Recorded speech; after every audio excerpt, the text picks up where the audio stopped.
রাসূল সাল্লাল্লাহু আলাইহি ওয়াসাল্লাম খ্রিস্টানের সাথে বসতে পারে, ইহুদির সাথে বসে সনদ তৈরি করতে পারে, মদিনার সনদ। কিন্তু আমরা মুসলমানের সাথে বসতে পারি, একজন আরেকজনের ছায়া দেখতে পারে না। হিংসা, বিদ্বেষ, জেলাসি, অহংকার, ঠিক কিনা? লা ইয়াদখুলুল জান্নাতা মান কানা ফি কলবিহি হাববাতু খারদাল মিনাল কিবর। যার অন্তরে যাররা পরিমাণ অহংকার থাকে সে কোশ্চিনকালেও আল্লাহর জান্নাতে প্রবেশ করতে পারবে না। আমরা যেন এই অহংকার থেকে মুক্ত হতে পারি, আমরা যেন ব্রড মাইন্ডেড হতে পারি, আমরা যেন ভিন্ন মতের লোকদেরকে রেসপেক্ট করতে পারি, ভিন্ন মতকেও যেন আমরা সহ্য করতে পারি। আমাদের দেশে এত কাদা ছোড়াছুরি, এত মারামারি কেন জানেন? আমরা ভিন্ন মতকে দমন করতে চাই, ভিন্ন মতকে আমরা স্পেস দিতে চাই না, ফলেই এত ঠেলাঠেলি। এজন্য মতামত বিভিন্ন থাকবে। This is the beauty of Islam, unity in diversity, unity in diversity. ঐক্য হবে, বৈচিত্র্যের মাঝে আমাদেরকে ঐক্য খুঁজতে হবে।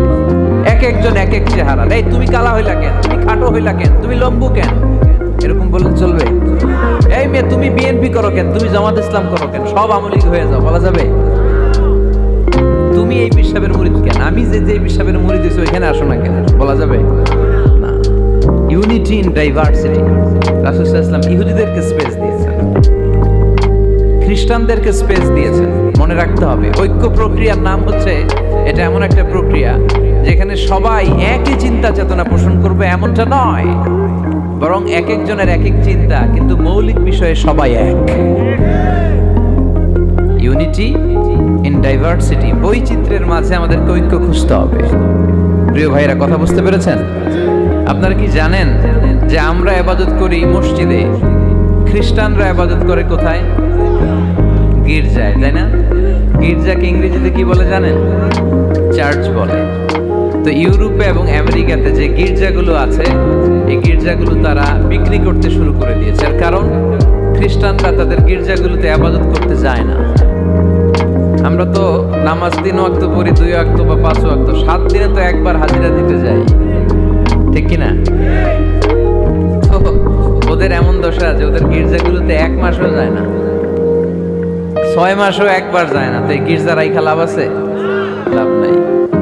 এই গির্জা ওরা বিক্রি করতে শুরু করেছে, আর ওখানকার মুসলিম কমিউনিটির নেতারা এই সুযোগে এই গির্জাগুলো কম দামে কিনে এটারে মসজিদ বানাইতে শুরু করছে। ইউরোপ আমেরিকাতে আলহামদুলিল্লাহ, আপনারা শুনে খুশি হবেন, ওরা ইসলামিক সেন্টার বলে এগুলোকে। কি বলে? Islamic centre.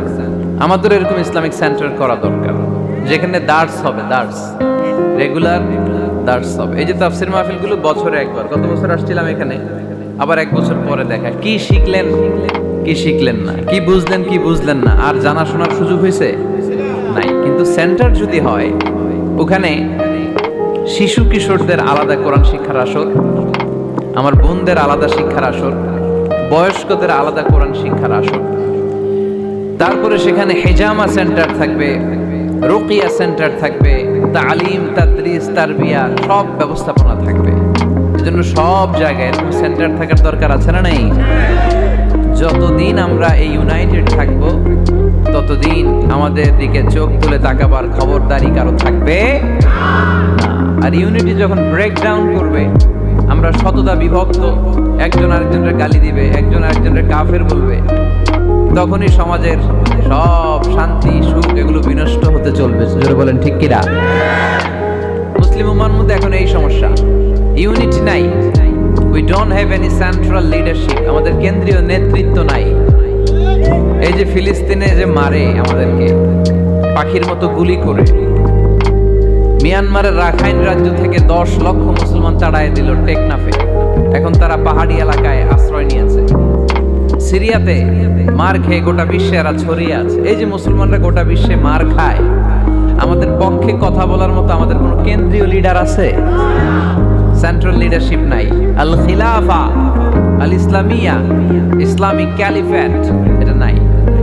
এই সেন্ট্রাল লিডারশিপ না থাকার কারণে গোটা বিশ্বে আমরা নির্যাতিত, নিষ্পেষিত। আমাদের কোনো মা বাপ নাই। জোরে কোন ঠিক কিনা?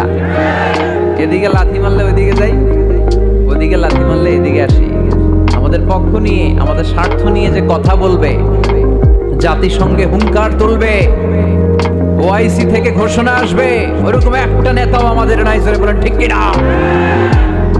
ওমরে ফারুকের মতো যদি একটা নেতা থাকতো, তাহলে গোটা বিশ্বে মুসলমানরা এক আমব্রেলার নিচে, এক ছাতার নিচে চলে আসতো, তাই না?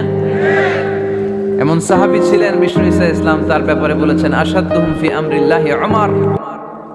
আল্লাহর জমিনে আল্লাহর দ্বীন বাস্তবায়নের জন্য সবচেয়ে কঠিন সাহাবী ছিল যিনি, তিনি হচ্ছেন উমর। মুনাফিকরা ওমরে ফারুককে দেখে ভয় পেত, খোদ শয়তান ইবলিস ওমরে ফারুককে দেখে ভয় পেত। আলহামদুলিল্লাহ পড়বেন না? বিষ্ণু ঈসা ইসলাম বলতেন, ওমর তুমি যদি এই রাস্তা দিয়ে হাঁটো আর শয়তান তোমারে দেখে, তাহলে শয়তান এই রাস্তা রেখে দিয়ে অন্য রাস্তা দিয়ে হাঁটে। লা নবিয়্যা বা'দি ওয়ালা রাসূলা। আল্লাহ রাসূল বললেন, আমার পরে কোনো নবীও নাই, রাসূলও নাই, তবে আমার পরে কেউ যদি নবী হতো, ওমর নবী হয়ে যেত।